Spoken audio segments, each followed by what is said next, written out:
Section 1.3, Chapter 1, Section 3, the Technician's Toolkit. So now we're going to talk about some tools, basic tools you're going to need to assemble and disassemble a computer. We're going to learn how to disassemble and assemble a computer, and on Monday we're going to go to Compound 3, which we already talked about, and we're going to actually go into the labs and you are going to assemble and disassemble a computer. So we'll pause these videos if there's different things I need to mention. However, you're going to learn things like how to operate a screwdriver. There's different basic screwdrivers. There's Phillips and flathead. A flathead, of course, just has one flat side. Phillips across, right? And to tighten, we use the phrase righty tighty, turn right, lefty loosey, right? And think of a clock, right? How it goes. Easy day? All right, here we go.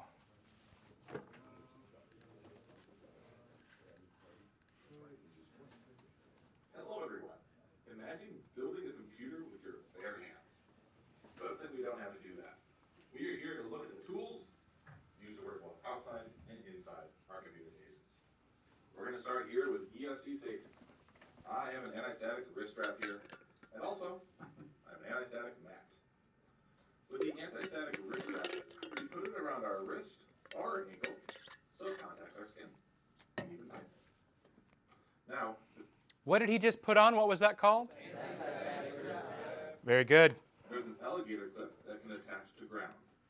Ground for us can be a computer case or ground on an outlet. The anti-static wrist strap alligator clip can also connect directly to our anti-static mat. And this will ground ourselves correctly with our workspace. Now, as we continue, sometimes you may find a computer that has not been touched or cleaned in what seems like a decade. For situations like this, you can use a cleaning tool such as a compressed air can. When you get into a computer, you find out that a lot of computers can be completely disgusting inside. Canned air like this can help us clean out the CPU heatsink, the CPU fan, the GPU heatsink and fan, and doing so allows us to keep our devices running cool and without errors. So many problems with computers is because of heat issues, and a can of compressed air should always be in your toolkit. Let's continue with screwdrivers and magnetic tips.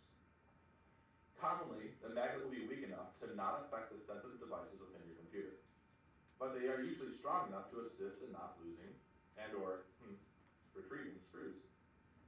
If you've ever dropped a screw into your computer case, you'll understand this frustrating game of retrieval. Now, some kits may come with a device like this, an extraction tool. Besides retrieving lost screws, we should talk about the most common type of screws in use. The most common type of screws are Phillips screws. The Phillips head screwdriver is what we should have in our toolkit for most of our work. Now, some computers might use Torx or flathead screws, so we should have those screwdrivers in our kit as well. While working on a computer, we'll eventually have to verify network connectivity. We should have some basic network connectivity verification tools in our kit to verify cabling, cable rating, and functionality. This cable tester can save you from experiencing a variety of headaches. If a cable is bad, we should have tools like these crimpers over here that allow us to both cut and terminate cable. An organized storage case works wonders while working both inside and outside a computer case. This holds true when you're removing screws from a variety of different adapter cards, drives, motherboard standoffs, and more. Keeping things organized using cases allows us to save a lot of headaches from occurring. Keeping organized is the top tool of the IT professional. Get comfortable using the tools in your toolkit. Build out your own toolkit now, but keep in mind, your kit will continue to grow and become customized based on your evolving skills as you become an IT professional. Any questions on that video? All right, let's see what we know. What would we call this? What would we call this here? And this here? Here? And we're going to use these later next week when we make cables. And this here? Cable tester. Cable tester. That's right. Very good. Who ya? All right, now we're going to get into computer disassembly. Right? So each computer is going to be different. You may require different tools. That's why we learned about the different common tools. One of the first things you want to remove is the power supply, so everything can be de-energized. So let's look at computer disassembly.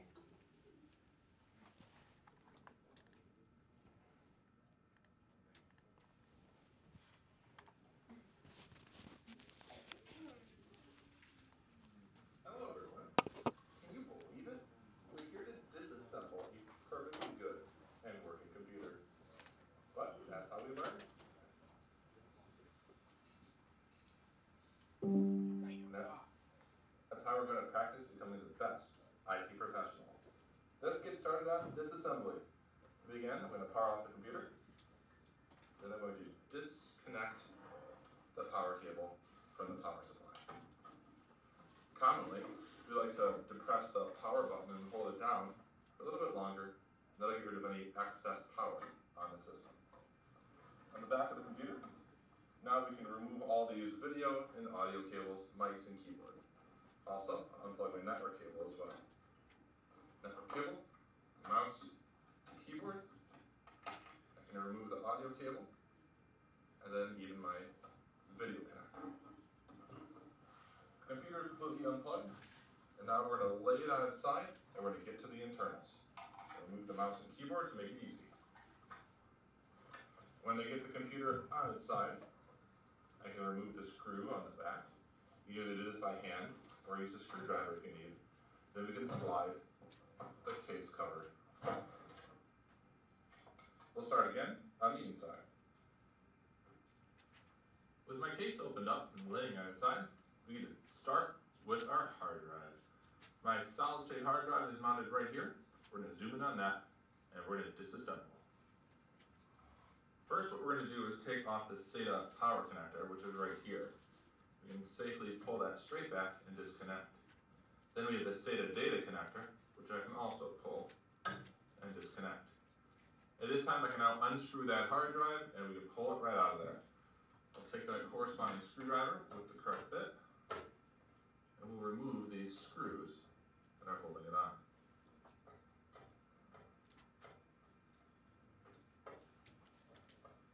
First screw removed, hold it up so it doesn't drop, and take out the next screw that's holding it on.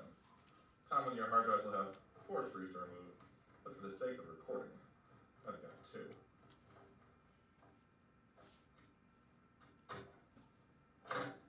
Hard drive is out, and the screw is removed. So at this point, we're going to continue on and the optical disk drive. The optical disk drive is up here at the top of my case. So we'll zoom in on that next, and we'll remove it. So let's continue on and remove this optical drive. Now this is the best that we're going to get in this tight space. We've got the power supply here. We've got the optical drive right next to it. So what we're going to do here is remove the SATA power connector from our optical drive, which is this one. I can grab it with my fingers right there and pop it out. And right behind that, we have the smaller SATA data connector. So I'm going to remove that as well. Just grabbing it. Pulling it straight out as well. So the power of the data is now disconnected from this SATA optical disk drive. We've got a couple things to get it out though. Number one is I've got 2 screws, which you can see one here and one here, that we need to remove. So we'll remove those 2 screws. As we're removing these 2 screws, I want you to think about something. The power supply is right behind this optical drive. And we've got this optical drive that's screwed in.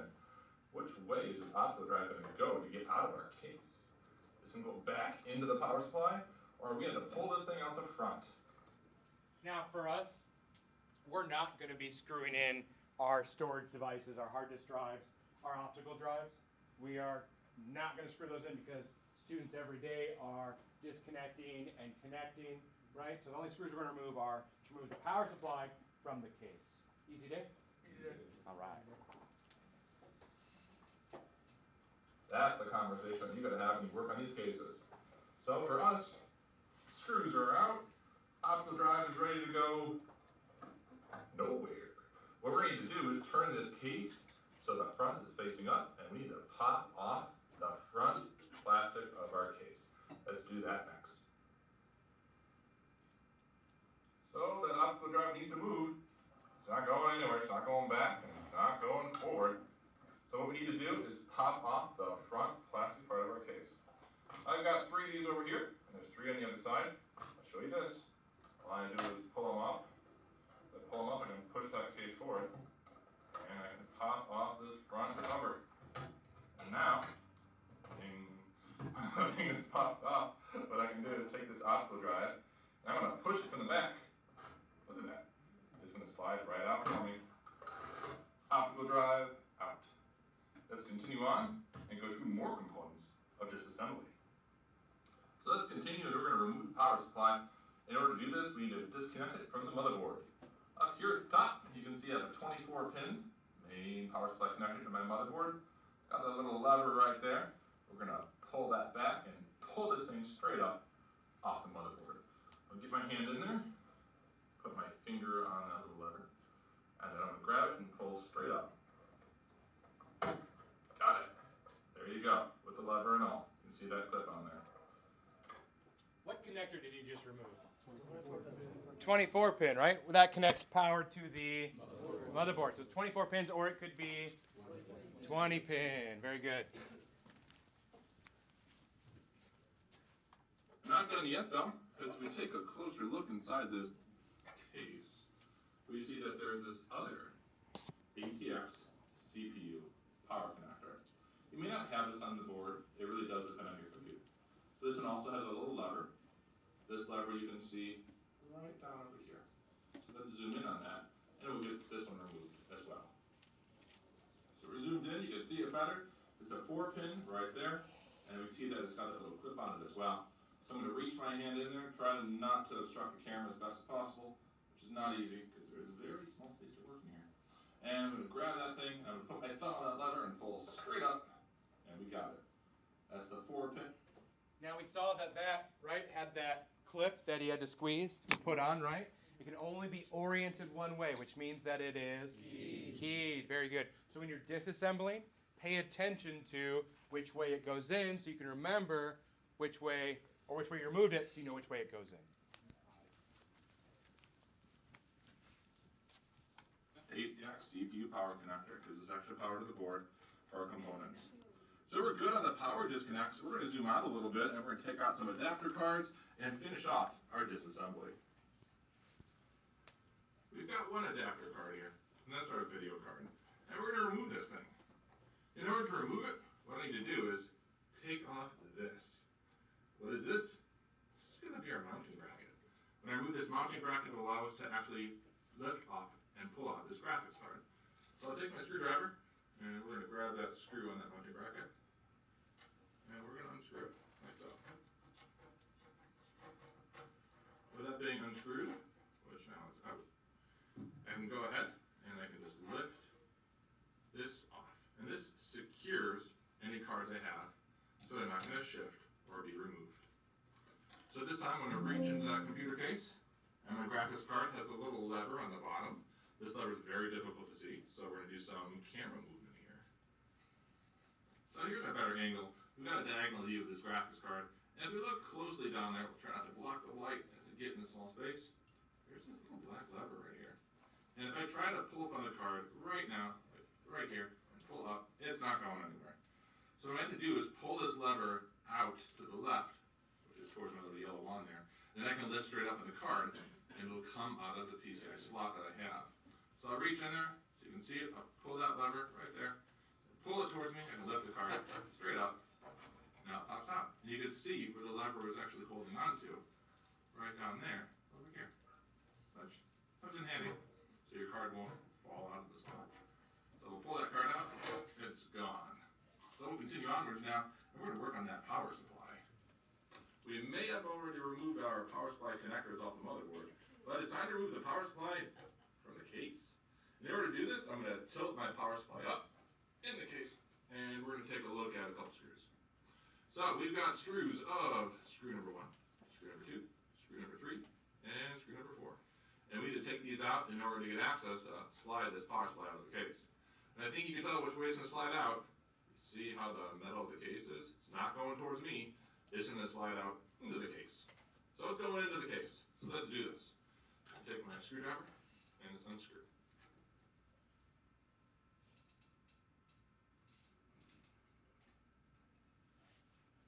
This is that moment. All right. So these are the screws you're actually going to be removing when we do assembly and disassembly. Notice here there are other screws on the power supply, right? Those hold that power supply fan in place. Do not remove those because then that fan is going to slide. It's very difficult to get back in place. So only remove the screws that hold the power supply into the case. Huya? Question. Yes. Is this the exact model we're going to be working off of, or is this just like a loose? No, this is not the one you're going to be doing. On Monday when we go in the lab, we're going to split up. Some of us are going to go with Chief, some are going to go with me, and we're both going to demonstrate what we want you to do, right, in detail. And then you're going to go off and work in teams, right, Chavez? And then you'll have attempts to do it multiple times, right, so you can practice. And we can demonstrate, right? This is a learning experience. So I'll demonstrate. You go on your own. If you're struggling, we'll help you out. Yeah? You said we're not removing the optical disk drive? You will be removing the optical disk drive. What did you say don't remove? The screws in the power supply, you're not going to be removing the motherboard, the CPU, and other things like that. So I'll demonstrate on Monday what you are removing and not removing. However, right, we should know how to do all of it. But what we're going to do on Monday, I'll show you exactly what we want you to be doing. Does that work for you? Yeah, is it the same thing gonna be on the test? Like we plan on the actual test, like when it comes down to like being here for the disassemble and reassemble, we're not removing the motherboard today? So the test is on chapters 1 through 9. But when we go on Monday, whoever goes with me, right, you'll test with me.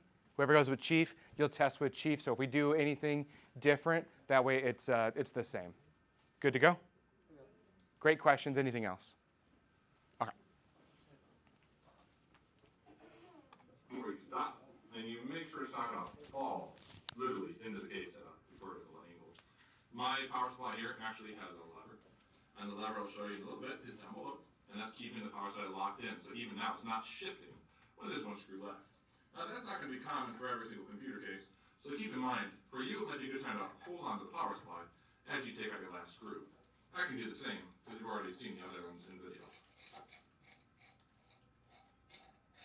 So last screw's out, and take a look, my power supply is not moving.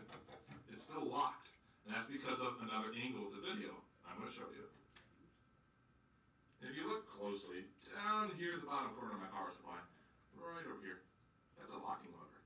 That is preventing my power supply from moving into the case. So all I have to do is take my hand, I'm going to depress with my thumb on that lever. See how it moves?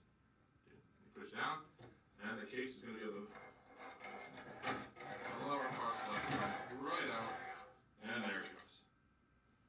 So we're going to remove the rest of the connectors, and we've got these front panel connectors inside of here. I've got one for audio off the front panel.